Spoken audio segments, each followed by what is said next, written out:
This is TWiT. I don't know how much news we're breaking right now, but we'll go ahead and lean into it and say, breaking news, I just got the Samsung Galaxy Note 20 Ultra. Dun, dun, dun. Oh, that is a mouthful.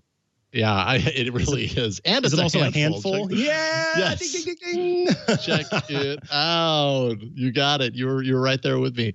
Yeah, so this is the Note 20 Ultra. I have it displayed next to the Pixel 4a, which is literally what I pulled my SIM card out of last night and popped it into the Note 20 Ultra. On the right of it is the Samsung Galaxy S20 Ultra. So the S20 Ultra came out, I don't know, 4 or 5 months ago, and the Note 20 Ultra shares a lot with it, not the least of which is the ginormous size, as you can see, and the crazy large camera bump area. Looks like my camera is changing iris. I apologize about that.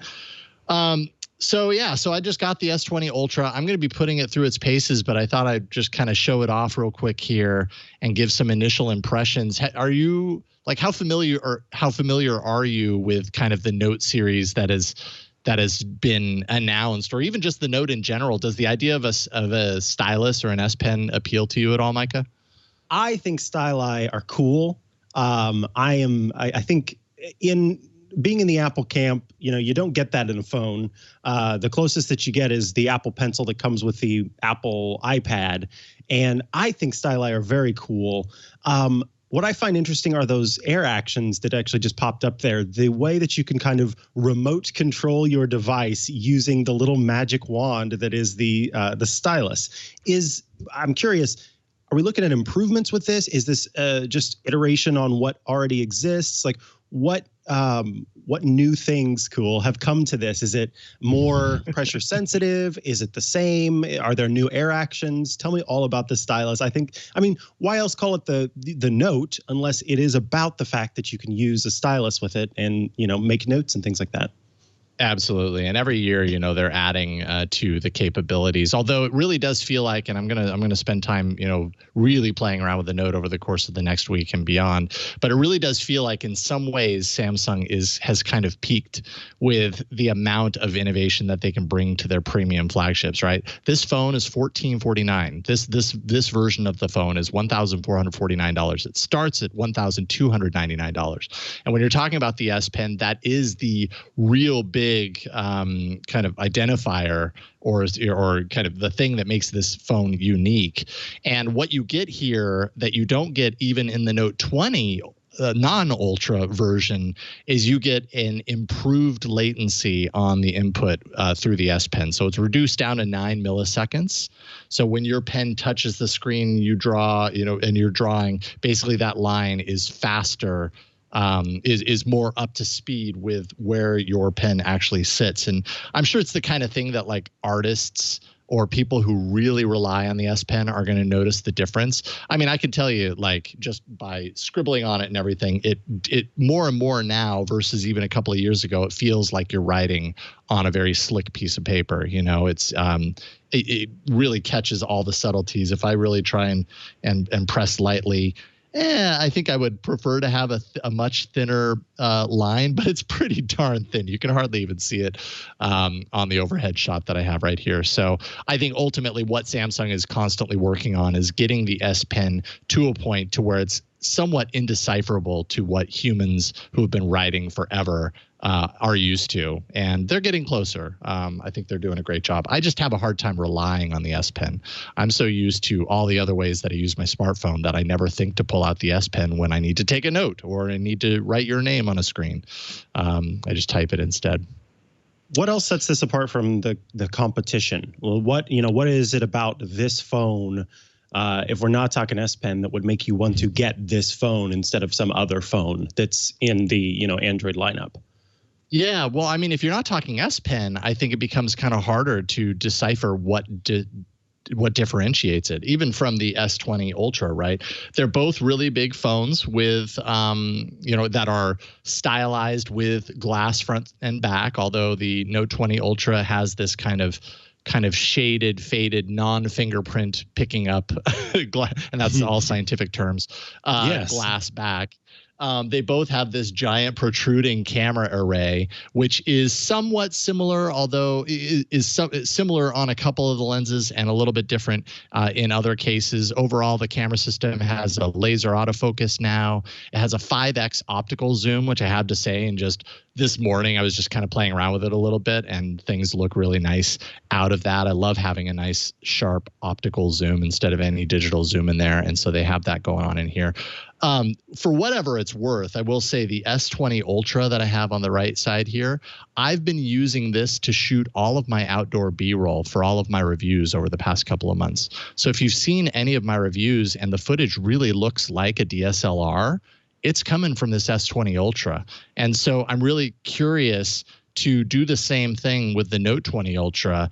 I've come to really rely on the video capabilities of the S20 Ultra, and I think I'm going to get similar, if not maybe a little bit better, out of the Note 20 Ultra, but that remains to be seen. I'm going to have to play around with it. Samsung really wants these devices to kind of prove themselves as far as like why they cost that much.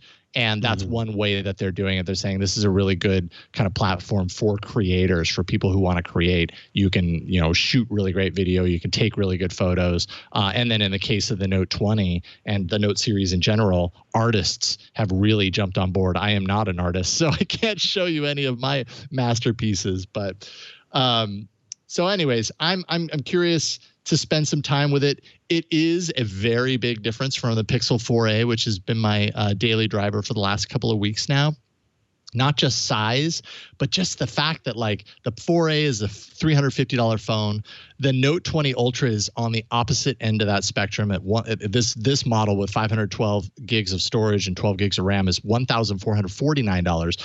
So it's strange to pop my SIM from one and go into the other. You know what I mean? It's like walking in two completely different worlds. And I think the bigger question will be, as I play around with this, is right now the right time for a device like this? The story for the last however many years has been all about smartphones in the premium range and pushing the boundaries and everything like that. But the world's very different right now, and right now feels more like a Pixel 4a time in this world than a Note 20 Ultra $1,500 almost phone. So, can it prove itself in that category and prove to people that, hey, I know it's expensive, but you want one anyways, and you're going to pay for it. And I'm not so certain that it's going to prove itself in that direction the way it has in the past. It's a beautiful, beautiful device. Absolutely. But it is. It's kind of a signature like piece, right? Like the color that when you have it in your hand, it feels premium. It feels expensive. This is a phone that you really want to show people. It's super tall. Now, it is. Maybe you mentioned this, but I missed it. What's the unlock method? How do we get into the device? Well, they have a couple of different methods, but what I'm relying on is the in-display fingerprint sensor. Gotcha. And it works. It worked perfectly that time. It's been all right for me. It's just in-display fingerprint sensors are just not my cup of tea. Over time, I've played with plenty of devices that have it now, and I just can't say that I prefer it over the actual physical fingerprint sensor that you get on the back, as is the case with the Pixel 4a. It's tactile. You know exactly where it is. I don't know. I just find them to be a little less responsive, a little less accurate when they're in display. Samsung has the God, I'm blanking on the difference here as far as the optical fingerprint sensor is on other phones. Samsung has the different technology, which I'm completely blanking on suddenly, but it's supposed to be better. And my experience has been that it's actually not. It's maybe it's more secure, but it doesn't work all the time. And so that's kind of a bummer, but gotcha. But yeah. So I'm going to be doing a full review of the Note 20 Ultra on Hands on Tech. Yes, ultrasonic. Thank you, Scooter X in chat room. It's an ultrasonic fingerprint sensor. I'm going to be doing a full review. So basically the screen is screaming at you when you put your fingerprint on it. And if the screams come back as they're supposed to, then it says, okay, that's you. Yeah, right. But I just find it to be inaccurate at times, like on a day-to-day basis. just pulling out the phone and trying to use it. Sometimes I'm battling the fingerprint sensor, and then I end up having to put in the PIN because I tried it too many times. It didn't work, and it deactivates it. So anyways, full review coming of the Note 20 Ultra on Hands on Tech, not next week, but the week after. So I'm going to have a full week to really lean into this device, and I'm looking forward to it.